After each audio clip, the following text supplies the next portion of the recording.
বসন্ত কাটিয়ে রাজ্যে ঢুকছে তপ্ত গ্রীষ্ম। আবহাওয়া দপ্তর জানাচ্ছে, কলকাতা সহ দক্ষিণবঙ্গে তাপমাত্রা স্বাভাবিকের থেকে কয়েক ডিগ্রি বাড়বে। পুরুলিয়া, বাঁকুড়া ও বীরভূমে গরমের দাপট তীব্র হয়ে লু বইতে পারে। অন্যদিকে উত্তরবঙ্গের দার্জিলিং ও কালিম্পংয়ে হালকা থেকে মাঝারি বৃষ্টির সম্ভাবনা রয়েছে। দক্ষিণবঙ্গে বৃষ্টির জোরালো সম্ভাবনা না থাকলেও আর্দ্রতা জনিত অস্বস্তি বজায় থাকবে। আবহাওয়া বিশেষজ্ঞদের পরামর্শ, দুপুরে চড়া রোদ এড়িয়ে চলুন। সব মিলিয়ে আগামী কয়েকদিন গরম ও আর্দ্রতা থাকবে রাজ্যের প্রধান বৈশিষ্ট্য। পশ্চিমবঙ্গের আবহাওয়া বর্তমানে এক বিশেষ সন্ধিক্ষণে দাঁড়িয়ে রয়েছে এবং আবহাওয়া দপ্তরের সর্বশেষ বুলেটিন অনুযায়ী রাজ্যের জেলাগুলোতে এক মিশ্র পরিস্থিতির সম্ভাবনা তৈরি হয়েছে। আলিপুর আবহাওয়া দপ্তরের তথ্য মতে বসন্তের আমেজ কাটিয়ে রাজ্য এখন গ্রীষ্মের প্রখর তাপদাহের দিকে ধাবিত হচ্ছে, যার ফলে কলকাতা সহ দক্ষিণবঙ্গের জেলাগুলিতে দিনের তাপমাত্রা স্বাভাবিকের তুলনায় বেশ কয়েক ডিগ্রি বৃদ্ধি পাওয়ার সম্ভাবনা রয়েছে।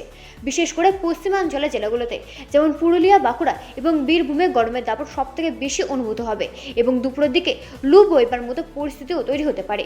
অন্যদিকে উত্তরবঙ্গের জেলাগুলিতে আবহাওয়ার চিত্রটি কিছুটা ভিন্ন। সেখানে হিমালয় সংলগ্ন দার্জিলিং ও কালিম্পং জেলায় হালকা থেকে মাঝারি বৃষ্টির পূর্বাভাস দেওয়া হয়েছে, যা পাহাড়ি এলাকায় কিছুটা স্বস্তি বজায় রাখবে।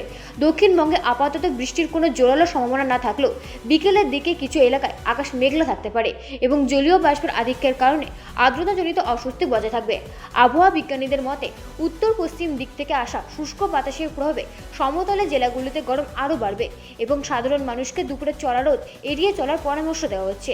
বিশেষ করে কৃষকদের জন্য এই পরিবর্তনশীল আবহাওয়া বেশ গুরুত্বপূর্ণ, কারণ তাপমাত্রা আচমকা বৃদ্ধি ফসলের ওপর প্রভাব ফেলতে পারে। শহর কলকাতায় ভোরের দিকে সামান্য মনোরম পরিবেশ থাকলেও বেলা বাড়ার সাথে সাথে আর্দ্রতা ও রোদের তেজ পাল্লা দিয়ে বাড়বে, ফলে জনজীবন কিছুটা ব্যাহত হতে পারে। সামগ্রিকভাবে আগামী কয়েকদিন রাজ্যে আর্দ্রতাজনিত গরম ও রোদের দাপটই প্রধান বৈশিষ্ট্য হয়ে দাঁড়াবে, যা স্পষ্টতই জানিয়ে দিচ্ছে যে বাংলা এখন তপ্ত গ্রীষ্মের দোরগোড়ায় দাঁড়িয়ে রয়েছে। ব্যুরো রিপোর্ট, রাজি নিউজ নেটওয়ার্ক। দীর্ঘ